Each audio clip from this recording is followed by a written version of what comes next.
Question number 341, Shashi Tharoor ji. Madam, question number 341. Question is laid on the table of the House. Madam Speaker, Yes. I must admit that I've been a bit surprised by the response of the Honourable Minister, my good friend, for whom I have a great deal of respect, that he takes satisfaction in his answer from the fact that, according to a survey report of Transparency International, India has gone up, he says, to 76th most efficient civil service in the world. Now, I'm sure that this is not the benchmark that the Honourable Minister or myself or indeed his Prime Minister would wish to hold India to. We would certainly want to be a country that aspires not to be proud of being 76th in anything in the world. So I do want to stress, Madam Speaker, that the Minister going on thereafter to cite the Administrative Reforms Commission, but then to say there is no proposal to study the feasibility of lateral entry.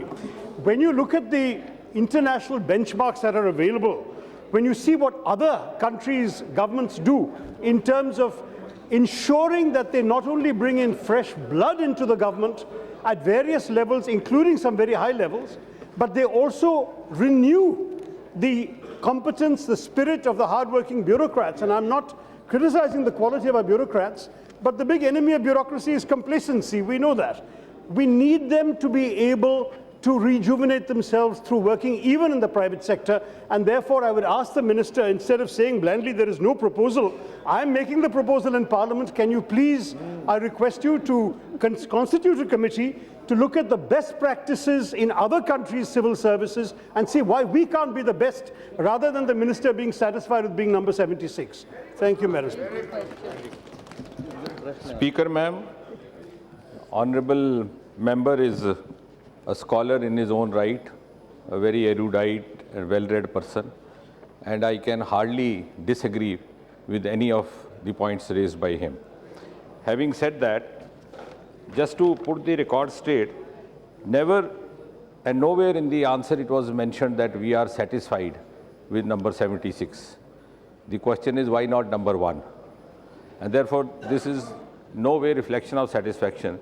The only reference of this Transparency International was brought in just to cite that the Honourable Member had very rightly pointed out to a report called Political and Economic Risk Consultancy Limited report, where he rightly mentioned that the level of the Indian bureaucracy efficiency was rated very low.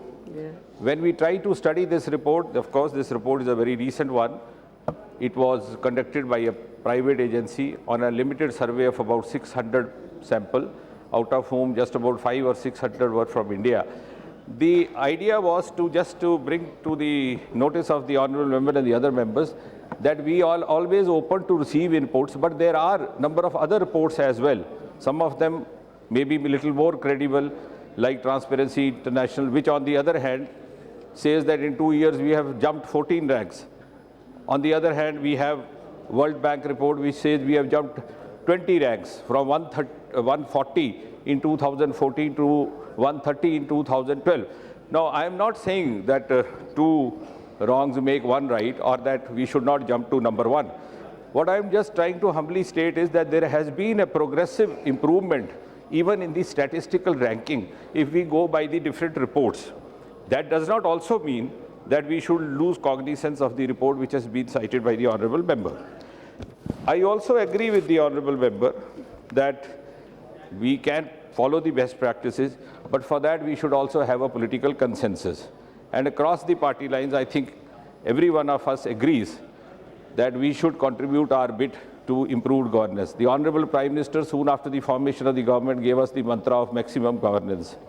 And in the last 2 years, a number of such decisions were taken to ensure that every officer is able to perform to the best of his ability, able to perform to the best of his potential, and able to exercise his initiative. To cite just a few of them, the Prevention of Corruption Act, which is envisaged to be brought in, encompasses certain provisions to streamline the Corruption Act and also provide safeguards to these officers. We have modified the transfer policy as well. We have also modified the suspension rules of the civil servants working in the states. Now, coming to the other point, because 2-3 questions have been raised by the Honourable Member, and very rightly so, about the committee being formed, which he says. The proposal from his is welcome. We are always open to inputs. But I might just point out that over the last 10 years or so, even before this government came in, there has been a continuous process going on and deliberations going on in this direction. For example, the 6th Pay Commission in 2007 came out with certain recommendations, which included about the perks and the emoluments and the salary to be provided to a person engaging himself in lateral entry from one government department to the other or being hired. Similarly, the then government also had constituted or initiated a process of preparing guidelines in 2005. In 2011, the DOPT put forward these guidelines, and the then government in 2013 constituted a group of ministers under the then defense minister. And then the deliberations were done, a report was brought in, the then PMO was also taken into cognizance, and the then government decided that the issue is to be deferred. We have again taken it up. We are in the process of gathering inputs, and whatever inputs come to us. But I fully agree with the honourable member when he says that you should encourage entry at the younger level. But I am sure he would also cooperate with us in dealing with the dilemma of this IAS qualification age or eligibility age being increased from time to time, which has been happening even before this government came in. And we sometimes happen from certain political sections. I don't know whether the House is aware that the last cutoff for appearing for civil services today is 47 years. And at 50 years, you are eligible for retirement.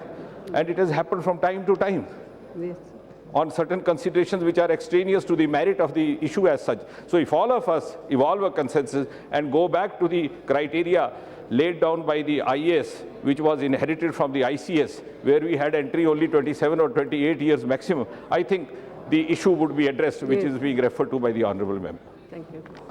Madam Speaker, I thank the Minister for his response, and I hope this committee will be set up, because when he speaks about a political consensus, it can only follow from a recommendation by the government. Then we can see whether the other parties will agree. But coming to my supplementary question, Madam, especially since the Prime Minister is also here, we have now in recent days had 2 examples of severe shortages of staff in the government.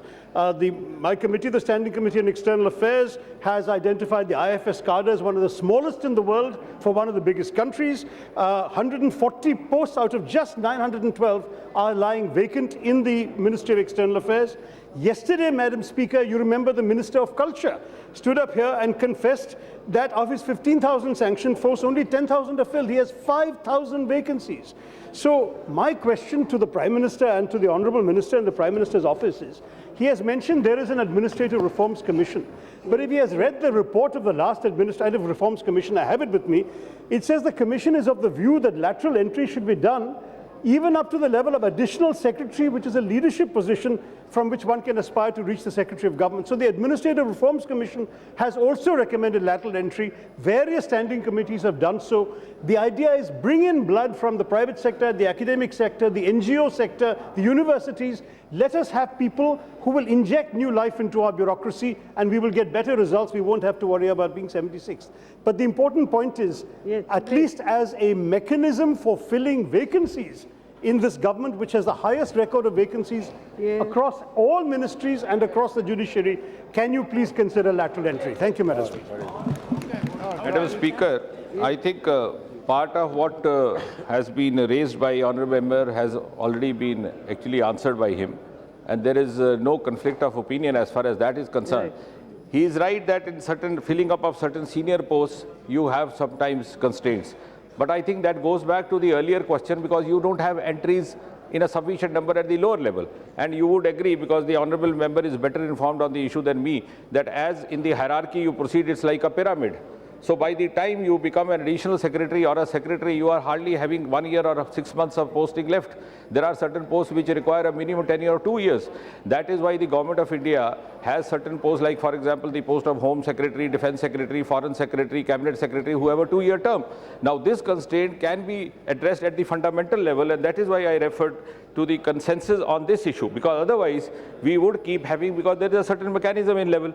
You cannot have a lateral entry unless you have put in 9 years of service. Then after you have put in 9 years service and you are put on a deputation, then you can have you can have at one stage 3 years, extendable to 5 years maximum in your entire career.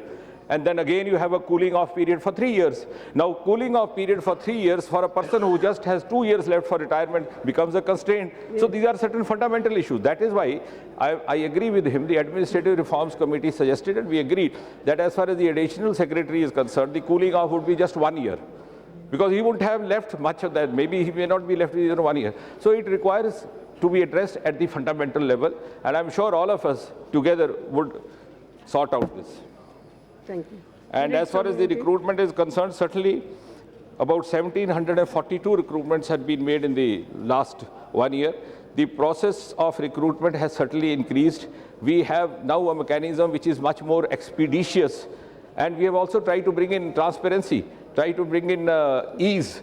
Like, for example, under the guidance of Honorable Prime Minister, from the 1st of January this year, we have abolished interviews for the lower posts, particularly C and D. That not only brings more impartiality, it gives a level playing field for all the youth, and at the same time, it also cuts down on the huge expenditure and wastage of time which went on in conducting interviews. For every post nowadays, you have thousands of candidates applying.